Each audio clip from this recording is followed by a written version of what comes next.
আসসালামু আলাইকুম। বাংলাদেশের মান সম্মান এবং একই সঙ্গে ঝুঁকি কোনোটাই আর অবশিষ্ট থাকলো না দর্শক। আজকে মালয়েশিয়ার পুলিশ প্রধান তিনি বলছেন যে মালয়েশিয়ায় আটককৃত বাংলাদেশিরা আইএস এর সঙ্গে যুক্ত। কি ভয়ঙ্কর বিপদের বার্তা! তিনি বিস্তারিত বলেছেন এই আটককৃতদের সম্পর্কে, যে ৩৬ জনকে গ্রেপ্তার করেছে। তার অভিযোগ, এই বাংলাদেশিরা আন্তর্জাতিক জঙ্গি গোষ্ঠী ইসলামিক স্টেটের সঙ্গে জড়িত। দেশটির পুলিশ মহাপরিদর্শক দাতুক সেরি মোহাম্মদ খালিদ ইসমাইল তিনি বলছেন আটককৃতদের মধ্যে কয়েকজনকে ইতিমধ্যে ফেরত পাঠানো হয়েছে। কাদেরকে ফেরত পাঠানো হলো, তারা কোথায়?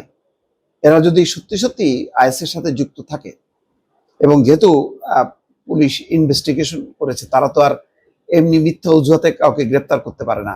গুরুতর একটা অভিযোগের ভিত্তিতে তাদেরকে গ্রেপ্তার করেছে।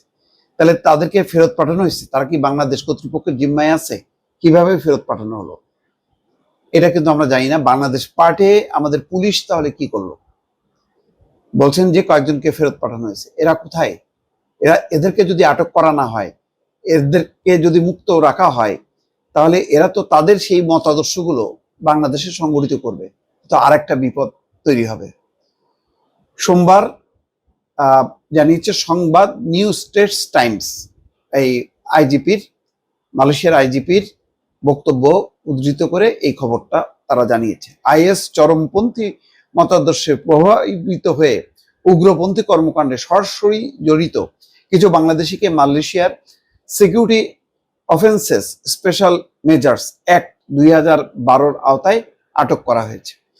খালিদ ইসমাইল জানান, কয়েকজন এখনো পুলিশের হেফাজতে রয়েছে এবং তদন্তের স্বার্থে তাদের জিজ্ঞাসাবাদ চলছে। দেখেন কতখানি তারা ভয় পেয়েছে যে আটক হয়েছে, তারা নিশ্চিত হয়েছে এবং তাদেরকে কয়েকজনকে ফেরত পাঠিয়েছে। তারা মনে করছে যে এই বিপদ নিয়ে আমরা ওই জেলখানার মধ্যে রাখবো, আরো 10 জনকে তারা উদ্বুদ্ধ করবে, এটা একটা বিপদ মনে করছে তারা।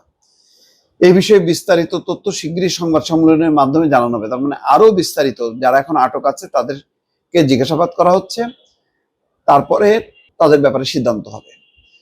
এর আগে আইএস মতাদর্শ এবং সহিংস চরমপন্থায় প্রভাবিত হয়ে একটি চরমপন্থী নেটওয়ার্ক গড়ে তোলার অভিযোগে ৩৬ জন বাংলাদেশিকে আটক করে দেশটির পুলিশ। মালয়েশিয়ার স্বরাষ্ট্রমন্ত্রী দাতুক সেরি সাইফুদ্দিন ইসমাইল জানান, এই সমন্বিত নিরাপত্তা অভিযানটি 24 এপ্রিল থেকে শুরু হয়। সেলাঙ্গোর এবং জোহর প্রদেশে 3টি ধাপে এই অভিযান চালানো হয়। আটককৃত 36 জনের মধ্যে 5 জনকে সন্ত্রাসবাদ সম্পর্কিত অপরাধে মালয়েশিয়ার শাহ আলম এবং জোহর বারু সেশন কোর্টে অভিযুক্ত করা হয়েছে। এদের মধ্যে 5 জনকে ইতিমধ্যে অভিযুক্ত করা হয়েছে।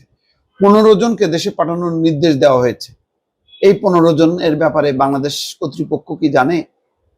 তাদের এই জিম্মায় আছে, নাকি তারা অন্য আটককৃত প্রবাসীদের মতন দেশে আসছে আর যার যার অবস্থানে বা ঠিকানায় চলে গেছে?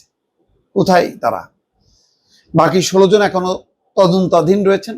মালয়েশিয়ার পুলিশের স্পেশাল ব্রাঞ্চের গোয়েন্দা তথ্য অনুযায়ী এই বাংলাদেশি গোষ্ঠীটি দেশে আইএস এর আদলে নতুন সেল তৈরি করেছিল। খুবই সাংঘাতিক ব্যাপার। সেখানে নিশ্চিত কর্মসংস্থানে গিয়েছিল, কর্মসংস্থানে যে তারা ওই মতাদর্শ উদ্বুদ্ধ হয়ে রীতিমতো সেল করছে, একদম আনুষ্ঠানিক একটা প্রাতিষ্ঠানিক রূপ তারা দিছে।